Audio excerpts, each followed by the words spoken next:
Welcome, everybody, to another episode of the Daily Fantasy Digest Podcast, the all-inclusive podcast where we talk all things fantasy sports to help give you an edge. Back today, breaking down this Sunday slate. I believe it's a 9-game slate here on Sunday morning.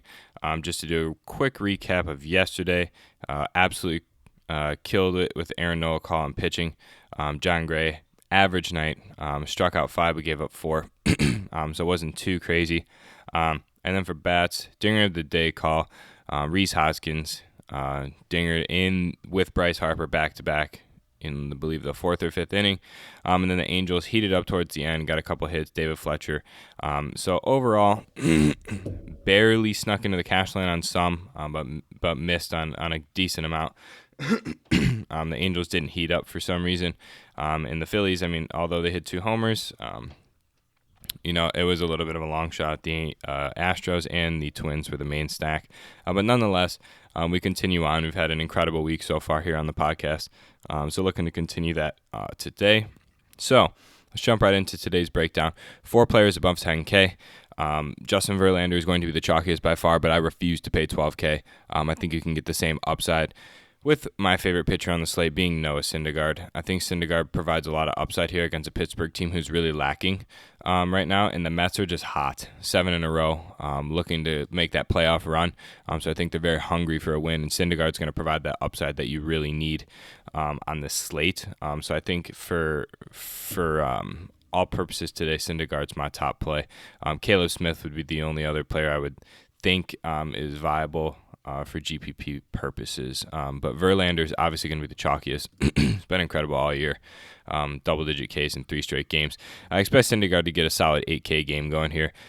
So I'm really looking forward to rostering Syndergaard today. Now I'm going to dive deep again and go with Drew Smyly. We went with him last time, and everybody faded him against the Giants. He put up a 26-point performance with 5 Ks.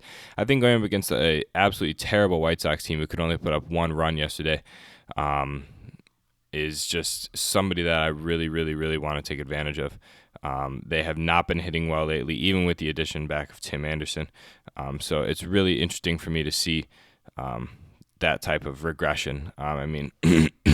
They couldn't even they put up 2 total runs yesterday against Nola. Nola struck out 10. So I assume Drew Smyly can do some similar numbers.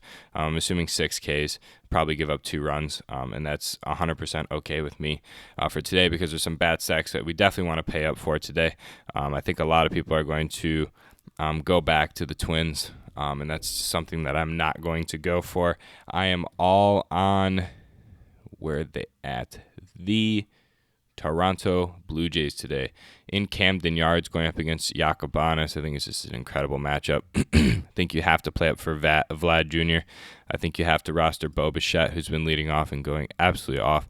And I also think you have to think about rostering Randall Grichuk and Kevon Biggio. I think this is a great spot for all 3 of these guys right here. Vlad Guerrero, he's been going off recently. If you just look at his numbers here, 3 homers in the past 4 games, 2 against Baltimore here. Same with the addition of Bo Bichette has really brought the team to life. Leading off, he's been absolutely crushing it. Just lead-off doubles all over the place. And then Biggio as well, double digits. I think this is definitely a pay-up for anybody on Toronto today. All of these guys are viable. Lourdes Gurriel is just a little bit overpriced for the production that he's putting out right now. Justin Smoke is a very, very viable option, but he's in a very, very slow start right now, so I definitely don't want to roster him today. These are the 3 guys that I'm looking for here: Vlad Guerrero, Bichette, and Biggio. So let's jump over to the second bat stack that we have today. It's going to not be them. The Cleveland Indians going up against Jamie Barria. I think there's a lot of players you can get today, and a lot of players that I'm very, very interested in. I'm very interested in Carlos Santana at first base. I am interested in Francisco Lindor, but I'd rather take the savings and go with Bo Bichette. And I'm really interested in the addition of Franmil Reyes. And as well as Yasiel Puig. They've brought quite a bit of power to the team.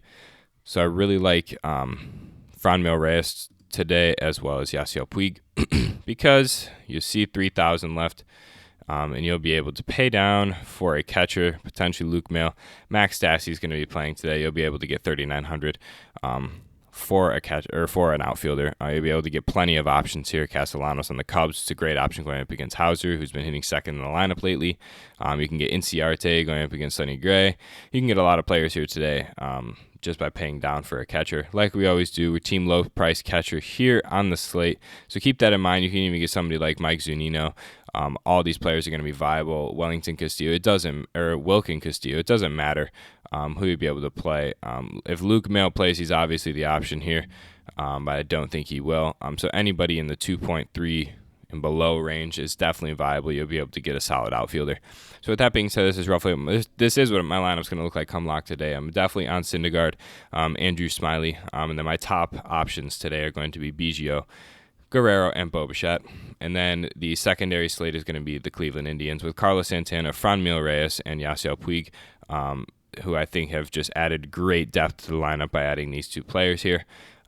So with that being said, a dinger of the day call. Rhys Hoskins went yard yesterday. Today we're going with Vlad Guerrero Jr. I think he goes yard again here. In Camden Yards, he went 2 games without homer. I think he goes homer today against Jimmy Yacobanis.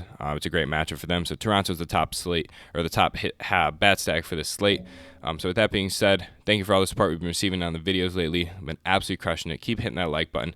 Keep subscribing to the channel. It really helps me out. Head on over to Twitter. Follow us at FantasyDigest_. Stay up to date with everything regarding the podcast and new videos that are coming out, as well as potential giveaways and anything regarding pivots to the videos that we're breaking down if somebody doesn't play. So with that being said, good luck to everybody today. Hope everybody wins some money today.